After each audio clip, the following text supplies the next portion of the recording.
El régimen pretende que se olvide hechos como este. Un dirigente castrista arrasó con un bulldozer la histórica ermita de la Virgen en el poblado de Antilla, Holguín. La representación de la patrona de Cuba fue lanzada al mar, en nombre del comunismo que ahora pretende reclamar para sí a la Virgen de la Caridad. Este martes Miguel Díaz-Canel Bermúdez amaneció muy devoto, como cualquier monaguillo disciplinado. Durante la mañana del 8 de septiembre, precisamente cuando comenzaba la iniciativa opositora Revolución de los Girasoles, el presidente designado por el general Raúl Castro se le ocurrió mostrarse como un respetuoso admirador de la Virgen de la Caridad del Cobre, la patrona de Cuba según el catolicismo.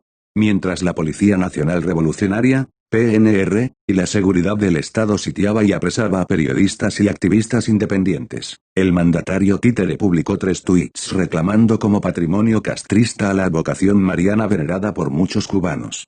Solo que su verdadera fe, al menos la que pregona la mayoría del tiempo mientras sume en la miseria al pueblo, no es en otro Dios que el castrismo. La Virgen cubana y la revolución de todas las flores, comenzó uno de sus mensajes Díaz-Canel, en respuesta a la iniciativa de la opositora Unión Patriótica de Cuba, UNPACU, que convocó a la revolución de los girasoles. El presidente cubano continuó, con cinismo: el camino no será fácil, pero el baño de flores triunfal de la revolución cubana ya ocurrió durante una caravana que abrió al pueblo el camino, entre collares de Santa Ana, a la justicia y la libertad. Cinismo del poder. ¿Mariela cree que Osuna y la Virgen de la Caridad son castristas? Entre las numerosas respuestas a este y otros desatinos religiosos del presidente de un estado laico, por demás dominado por el Partido Comunista, un comentario trajo a flote un suceso del pasado que es parte de la historia negra de la dictadura contra las creencias que no sean el fidelismo. Le deberíamos recordar a ese señor cómo la ermita de Antilla fue demolida y la Virgen tirada a la bahía, expresó el cubano Jorge Leiva. Se refiere a hechos ocurridos en el pequeño pueblo ubicado entre las bahías de Nipe y de Banes, en la provincia de Holguín. Ese territorio estuvo bajo la jefatura de Miguel Díaz-Canel, cuando allí era el secretario provincial del Partido Comunista. ¿El hoy presidente de Cuba desconoce tales acontecimientos? ¿O los oculta?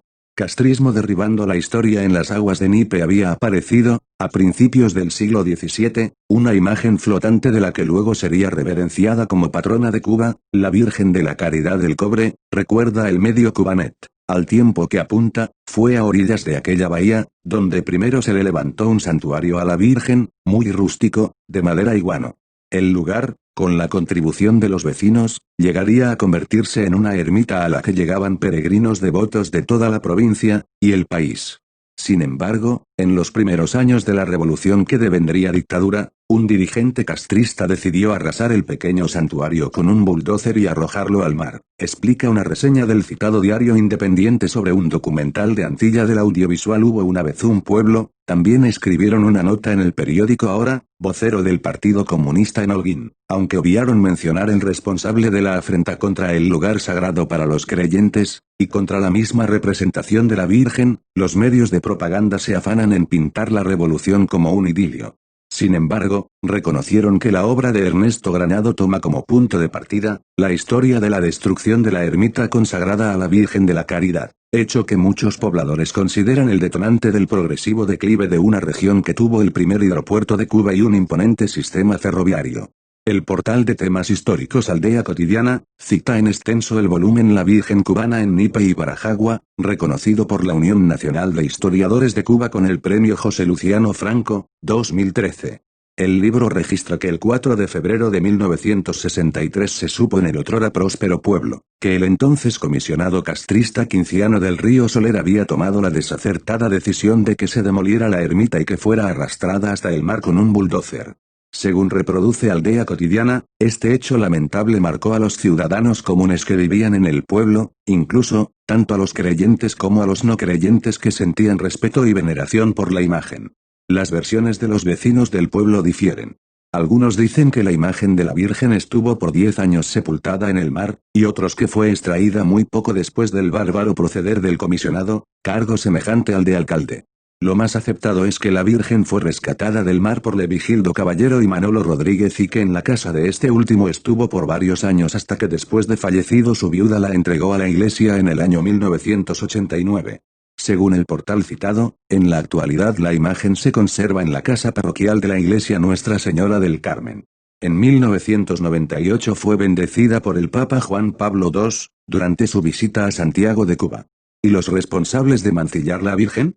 No importa que al calor de la Revolución cubana, a estas alturas una mediocre dictadura, en el temprano año 1961 milicianos de Fidel Castro dispersaran a tiros una procesión mariana, con el saldo de un feligrés muerto.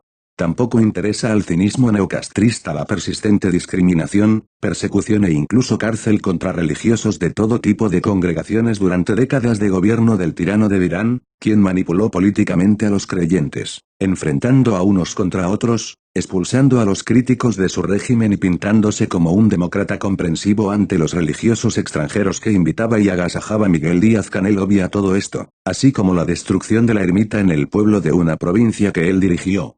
La conmoción popular por el destrozo que hizo en 1963 el jefe castrista Quinciano del Río Soler fue tal, que hoy todavía se recuerda y le achacan una maldición a Antilla. En todos sus años como jefe de Holguín, el actual presidente no escuchó al respecto. Según la oficialista Ecurez, Quinciano del Río Soler fue un hombre fuerte en la acción y sabotaje del movimiento 26 de julio en la también provincia oriental de Santiago de Cuba. El dirigente castrista aparece, en documentos facsimilares puestos en línea por la Universidad Nacional Autónoma de México, nombrado en diciembre de 1960 como comisionado municipal de Antilla, perteneciente entonces a la provincia de Oriente. Los últimos datos de Ecurez indican que Quinciano del Río Soler todavía estaría vivo, a sus 81 años, lleno de medallas por sus servicios al castrismo y como miembro de la Asociación de Combatientes de la Revolución Cubana. También ha sido delegado de la circunscripción 81 del Consejo Popular Guillermo Moncada, en Santiago de Cuba. El ejecutor de aquel estropicio, al parecer nunca ha sido castigado, ni el gobierno pidió perdón por este y otros desmanes cometidos en nombre del comunismo a propósito de los pronunciamientos del mandatario del régimen sobre Cachita, la patrona católica de Cuba, el periodista cubano Mario J. Pentón señaló, el mismo gobierno que persiguió sistemáticamente a la Iglesia, que le confiscó templos y escuelas, que acorraló a los fieles, expulsó sacerdotes y demonizó la religión, hoy tuitea sobre la Virgen de la Caridad. ¿Dónde quedaron el ateísmo y las disculpas?